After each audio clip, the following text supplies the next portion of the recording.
Assalamualaikum warahmatullahi wabarakatuh. Kembali lagi di channel Romi Aulia. Jadi di video kali ini kita membahas bagaimana membuat flow map di Quantum GIS ya. Jadi flow map ini adalah sebuah peta tematik yang bisa menjelaskan atau menerangkan tentang perpindahan sebuah objek ya. Jadi perpindahan sebuah objek dari satu area ke area yang lain yang berbeda ya. Jadi misalnya contohnya seperti migrasi atau perpindahan hewan, perpindahan barang, manusia, alur penerbangan atau flow map penerbangan dan lain sebagainya. Jadi nanti yang akan dibahas poinnya adalah bagaimana cara melihat frekuensi perpindahan dengan ketebalan garis. Jadi kita buat flow mapnya. Lalu bagaimana cara menggambar poin asal atau origin, dan nanti bagaimana cara menggunakan panah sebagai penunjuk arah gerakan atau flow mapnya. Oke, semoga bermanfaat ya.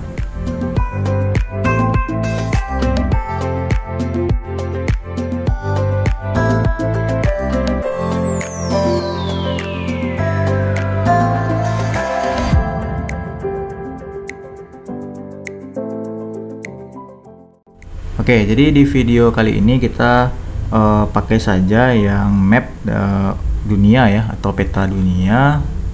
Caranya di sini saja, cara cepatnya Word. Oke, ini dia untuk contoh di video ini.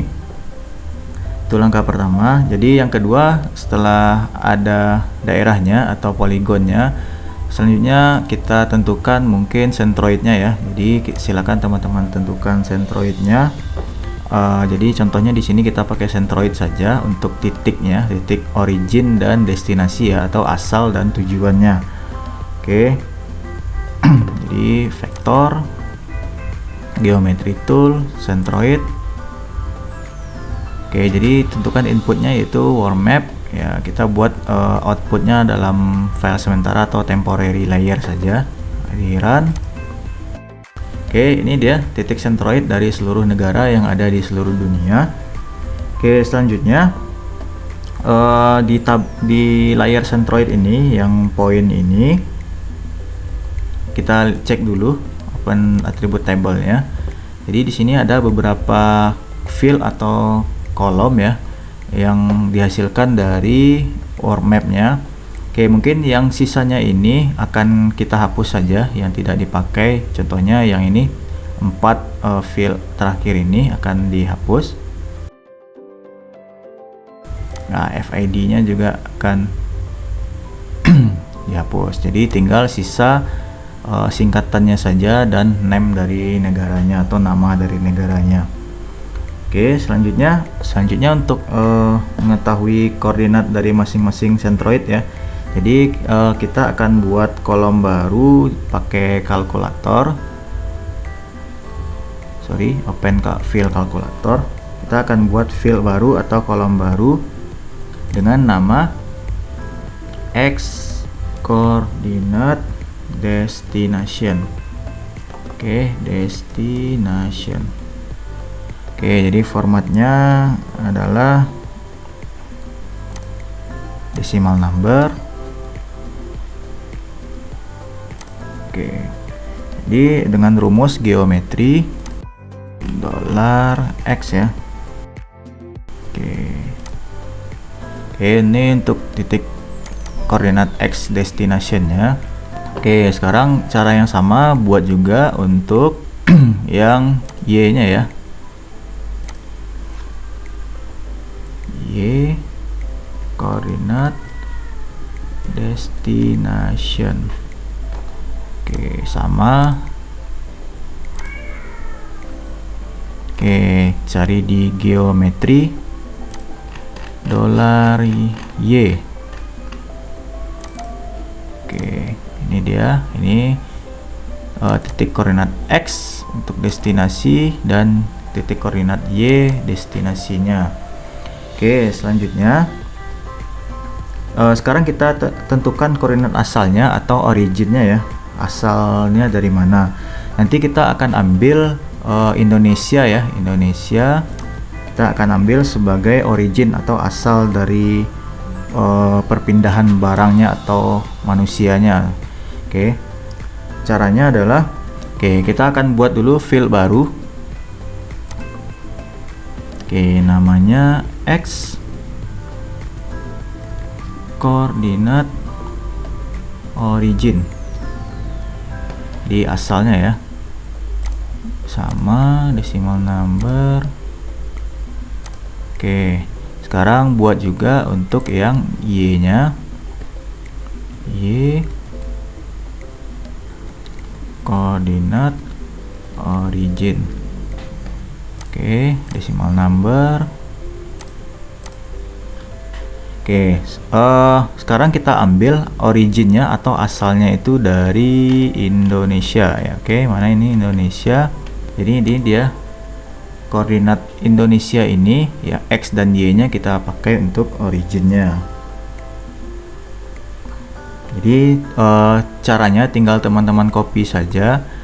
Jadi caranya copy ini, klik kanan, copy, makanya diganti X koordinat originnya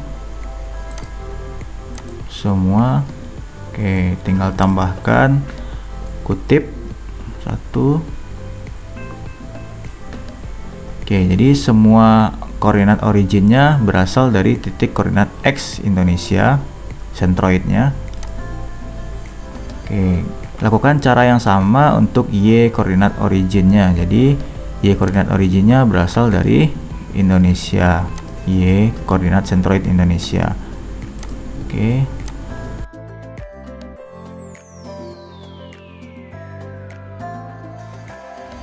Selanjutnya ini kita save dulu, kita simpan dulu. Kita akan install plugin dengan nama plugin Shape Tool ya.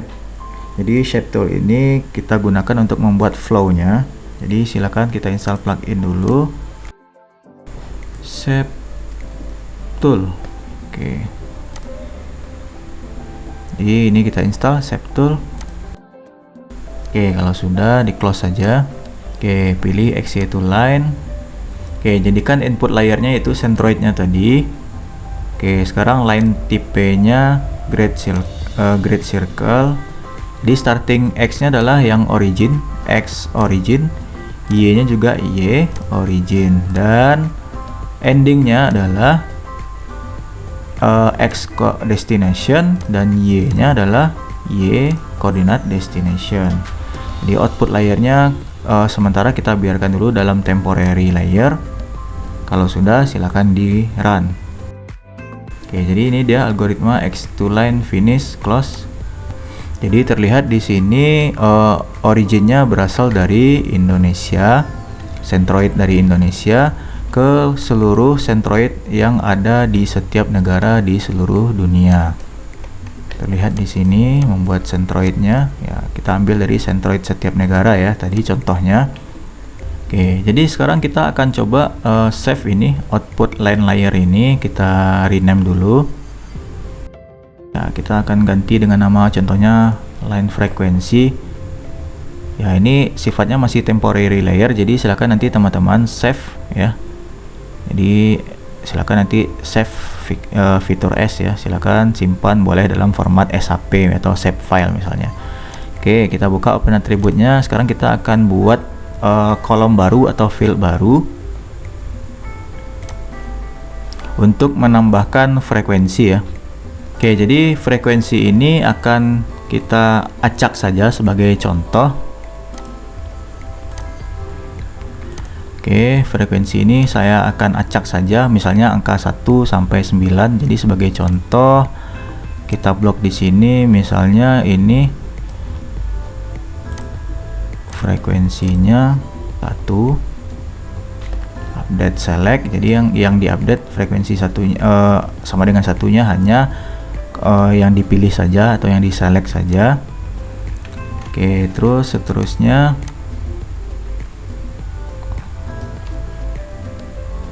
frekuensinya 2, kita acak saja, update select. Ya, ini 3 dan seterusnya.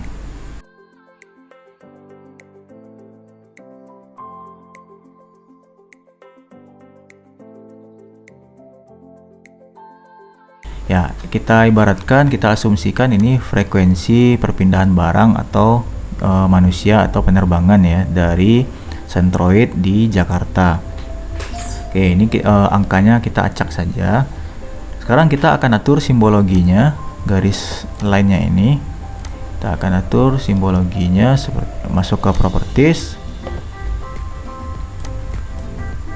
Oke, kita rubah simbologinya jadi jenis graduate.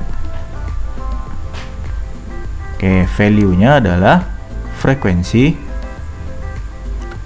Metode yang digunakan adalah size. Oke, kita mode klasifikasinya menurut equal interval dengan kelas tetap biarkan saja secara default yaitu 5. Kalau sudah klasifikasi, coba kita apply dan lalu kita oke. Oke, jadi terlihat di sini perbedaan. Kalau garisnya terlalu tebal, kita bisa ganti, kurangkan saja.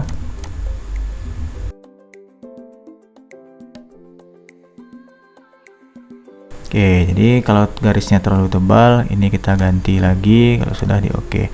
Jadi terlihat di sini semakin tebal garisnya, itu frekuensi perpindahan barangnya atau penerbangannya itu semakin banyak dari origin ke destinasi ya, jadi dari asal ke tujuan. Oke, kalau kurang tebal silakan teman-teman tambahkan saja ini 0,8 misalnya. Oke, kita klasifikasi lagi, delete dulu, klasifikasi lagi, apply. Oke, jadi terlihat di sini ketebalan garisnya ya, jadi ini dia. Kita mau lihat yang mana yang frekuensi 1 sampai 2,6 misalnya, atau ini seperti ini ya, kita frekuensi kelas ketiga atau tingkatan ketiga 4, 5. Oke, jadi kalau kita aktifkan semua terlihat seperti ini. Jika teman-teman ingin mengganti line ini, garis ini dengan arrow atau panah, ya silakan masuk ke properties. Ya, simbolnya ini silakan diganti, configure simbol, simple line ganti dengan arrow misalnya. Oke, kalau sudah coba kita oke, apply. Oke, akan terlihat arah gerakan dari origin ke destinasi ya. Oke, kita atur dulu, sorry, configure simbol. Oke, ini hilangkan ya repeatnya, apply. Oke, seperti ini akan terlihat arah dari destinasinya, daerah destinasi daerah origin asal ke daerah destinasi dengan menggunakan arrow atau panah. Oke, sekian saja, semoga bermanfaat. Jangan lupa like, komen, dan subscribe, serta kalau ada pertanyaan, kritik, dan saran tinggalkan di kolom komentar. Assalamualaikum warahmatullahi wabarakatuh.